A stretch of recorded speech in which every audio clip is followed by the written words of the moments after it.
Wahai saudara dumur ngelako, hargai bina dalam rumah tangga.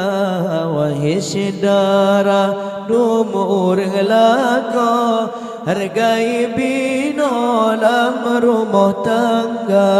Benar pengertian kepada inang, supaya senang dalam rumah tangga.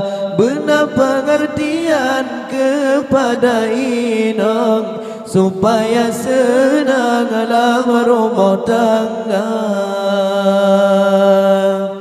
Di orang agama sidra pemimpin, berada tanging dalam rumah tangga.